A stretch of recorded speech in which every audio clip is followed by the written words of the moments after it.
I don't even know why I said it, but the words came out before I could stop them. It was just me venting to my sister, casually saying that if I had to do it all over again, I wouldn't date my husband. At the time, it felt like nothing. Just one of those thoughtless things you say when you're feeling frustrated. But as soon as I saw his face, I realized how badly I had messed up. He had been standing there, just out of sight, and he'd heard everything. He didn't yell, didn't ask questions, didn't even look angry. He just stared at me for a moment, his expression blank, and then he walked away. The sound of the front door closing was louder than I expected, and in that instant, I knew I had said something I couldn't take back. For a moment, I convinced myself it wasn't a big deal. Couples fight, people say things they don't mean. It happens, right? But as the hours ticked by and he didn't come back, my casual dismissal turned into unease. I texted him once, then twice, asking if he was okay, but there was no response. That sinking feeling started to grow. What if this wasn't just about a comment? What if I had hit a nerve I didn't even realize was exposed?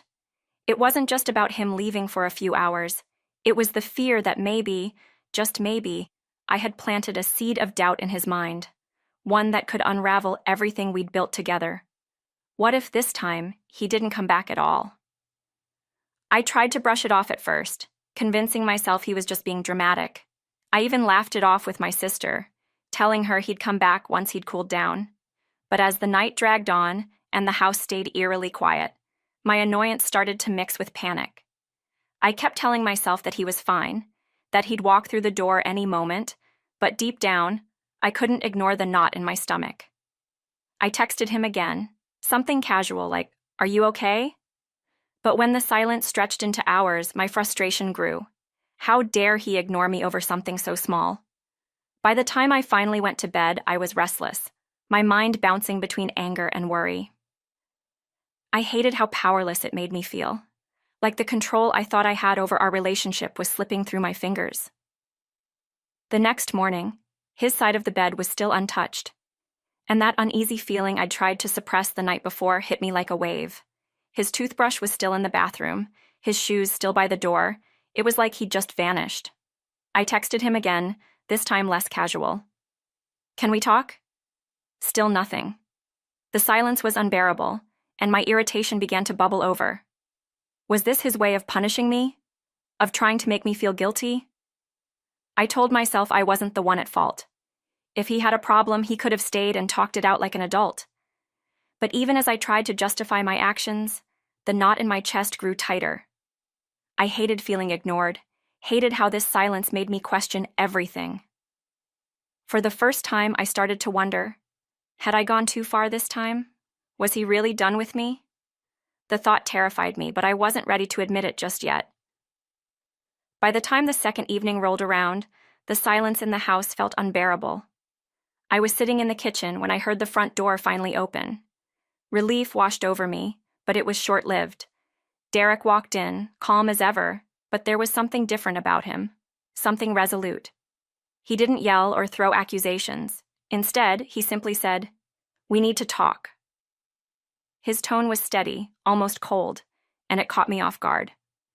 I tried to play it casual, brushing it off with a sarcastic comment, but his calmness unnerved me. When he started speaking, I realized this wasn't going to be a normal fight. He told me, with heartbreaking honesty, how my words had hurt him. Not just what I'd said that night, but the way I'd treated him over time. Every word felt like a mirror reflecting my own flaws back at me. I wanted to argue, to defend myself, but deep down, I knew he was right. Then he said the words I wasn't prepared for. Maybe I shouldn't be here anymore. My heart sank as I watched him pick up his bag and leave again, this time with a calmness that felt permanent. I stood there, stunned, as the weight of what I had done finally hit me. The days that followed felt like a blur. The house, once filled with the comfort of his presence, now felt hollow and suffocatingly quiet. I kept waiting for a message, a call, anything, but Derek had gone completely silent. I tried to distract myself with work and friends, but nothing could fill the growing void. When I saw him again weeks later, he wasn't the same. He looked better, healthier, more confident, like a weight had been lifted from his shoulders. And he wasn't alone. Sitting across from him at the coffee shop was a woman who seemed effortlessly at ease, and the way he laughed with her. It was a side of him I hadn't seen in years. For a moment I wanted to run over, to remind him that I was still his wife, but I couldn't. All I could do was stand there, watching the man I had taken for granted move on without me. It was then that the full weight of my actions hit me. This wasn't just about one careless comment. It was about years of treating him like he wasn't enough, like I couldn't see what I had. And now, he had made the decision to choose himself over trying to fix something that had been broken for far too long. As much as it hurt, I knew he was right. For the first time, I wasn't just alone. I felt the weight of my own mistakes, and I knew that if I ever wanted to heal, I had to face the truth. The problem wasn't Derek.